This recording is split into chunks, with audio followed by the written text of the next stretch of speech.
Good morning. We are extremely pleased that you are here. It is good to come together for the purpose of co-creating. Do you agree? Yes. Co-creation at its best. You are knowing what you are wanting? Yes. It's a good feeling, isn't it? You like when a desire hatches within you? So much has happened before a desire even occurs to you. And sometimes when a desire occurs, you think that's just the beginning, and now you go to the hard work of making that desire a reality. And that's what slows it all down. First, that you think it's hard work, and next, that you think that you have to make it a reality, and next, that you don't understand that the momentum has already begun and is well along the way.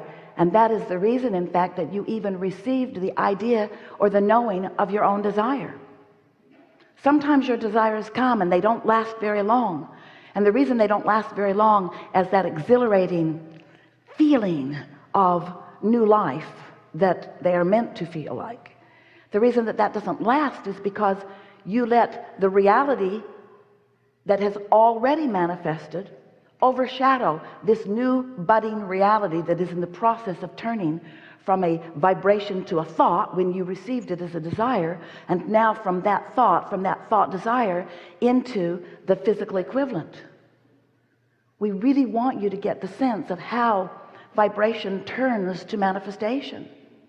It's a question that mankind has had for such a very long time, because you have a hard time seeing the very beginning of this magnificent time-space reality that you are now living within. It's hard to go back and understand that everything that you are seeing and hearing and smelling and tasting and touching was at one time a vibration that was conceived of by a creator not so different than the creator that is now you.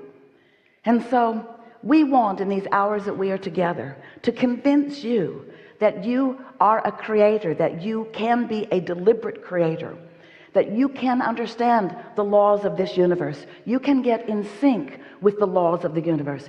You can tap in to the frequency and to the momentum that is you before you even became this physical being that you know as you.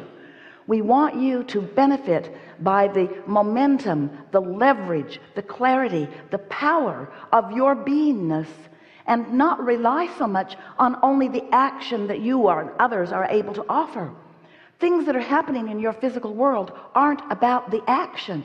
Oh, action's fun. And we do not disagree with you that action gets things done. You can move things from place to place. We understand how that goes. But we want you to tap into the greater power, this energy that is the inspiration for the action.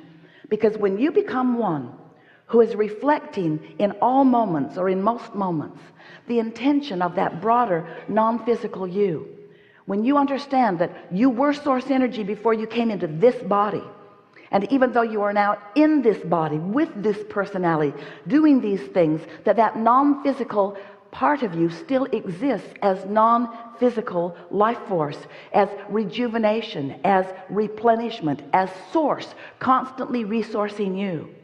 So often you forget that, and so you're just banging around in your physical action, not taking the time to tune to that current. And then you measure yourself with others who are doing the same thing, and you accept very low standards of accomplishment, low standards of the way you feel, low standards of happiness.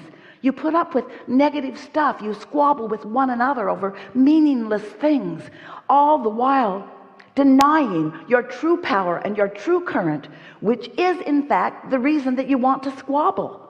It feels like someone else is depriving you of how you innately know you're supposed to feel. And when you're not feeling the way you are supposed to feel, which is joyful and eager and passionate, when you are not feeling the clarity and the knowing and the love and the life force that is really you, we get how you might want to point at your mother and say, you should have kind of maybe done something different, like maybe hung around with me and paved my trail for the whole rest of my life experience. And then you transfer that neediness, not all of you, well, most all of you, to your lover or to your friends. In other words, always looking, it seems, outside of yourself for the replenishment that only comes from your finding and achieving and maintaining the receptive mode. This is a vibrational universe, and there is a signal that is being transmitted on your behalf to you and about you, but you've got to get in the vibrational vicinity, just like the transmitter and the tuner that you know as your radio signal. That tower is beaming a signal, but if you don't dial into it, you don't receive. You're not receptive. You don't hear what's being broadcast unless you tune in. And this is the same way. So you were source energy. You came into this body, a part of you into this body, just like you knew you wanted to. It's the perfect process. And you sift through the variety in this new leading edge environment, and you, importantly, come to your own conclusions about what you, importantly, prefer. So when you carve something out that you desire, sometimes, especially in the early stages of it, you're not really even so aware that you're asking for it.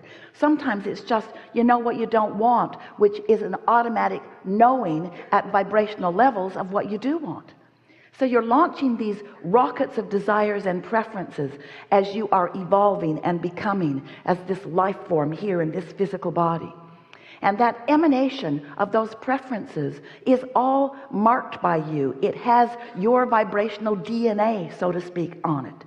You are launching these rockets, and you and everything that you have been before you were you in this physical body expands because of your exposure to life, because of your sifting and sorting and knowing what you don't want and knowing what you do want. So you're becoming and becoming, but we want to say to you, you've got to know who we mean by you when we say you or your. You, the larger part of you, is becoming because of what you, the physical part of you, is exploring.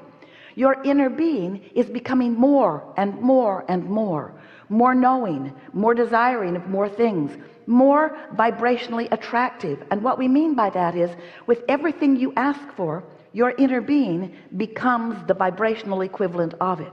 If you don't have enough money, and you're asking, whether you're using words or not, you are, for more, your inner being, that source part of you that was before you were you and is even while you are you, becomes more prosperous as a result of your asking.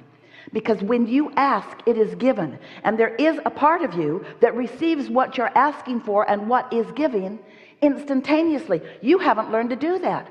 You've got too many beliefs in the way. You don't let yourself ask and receive. You ask and source gives to that larger part of you, but you say, oh, I don't know. I don't really feel worthy. Or I'm mad about everything that hasn't come to me. Or I'm upset about those who are getting more than it looks to me like is their fair share. Or. In other words, so often you are so busy facing the reality of what is that you don't let the new becoming become.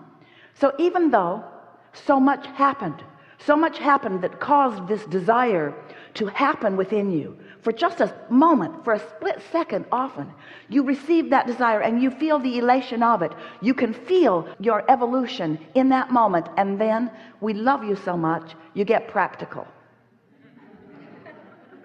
You face reality. You weigh the pros and the cons. You check out the odds.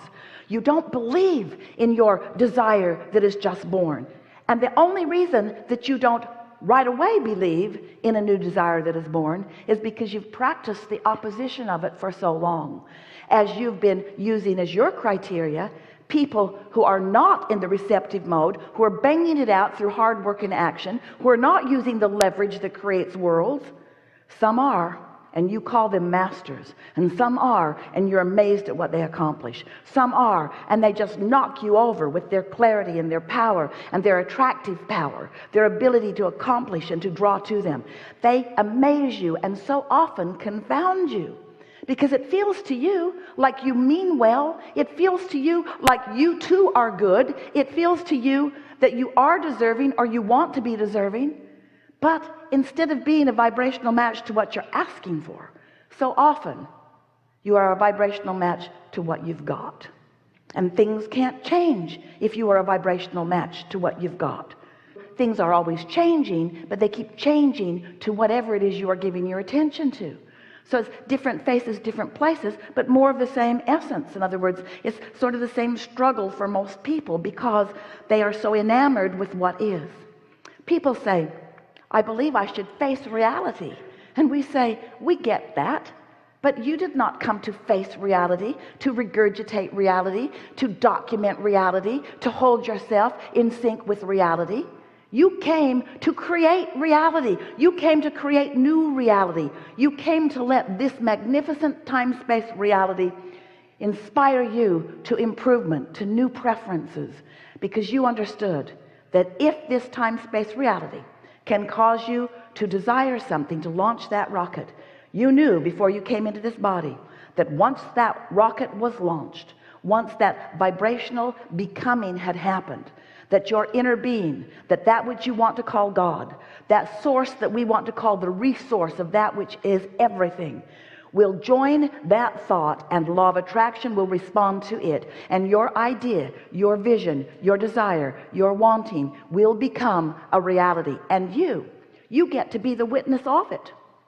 We want you to be the witness of your desire turning to the manifestations that you have asked for. We want you to understand that if you could just understand that that is your work, to witness it, not to make it happen. You don't get into your automobile and ever have the urge to get under the hood and be part of the engine and make it go. I'll just tug along on these pulleys for a little while today. That never occurs to you. You understand that there is another engine, another force, another mechanism, and you do what you are meant to do. You decide where you want to go, and you point in the right direction, and you make the correcting changes all along the way. You guide yourself to where you want to be, and that's what you are wanting to do here. You are the chooser of where you want to be. Law of attraction is the engine that will bring it about. But your mechanism, your function, your success, your happiness, which is the success that we're really talking about, is all about your finding vibrational alignment with what you're asking for.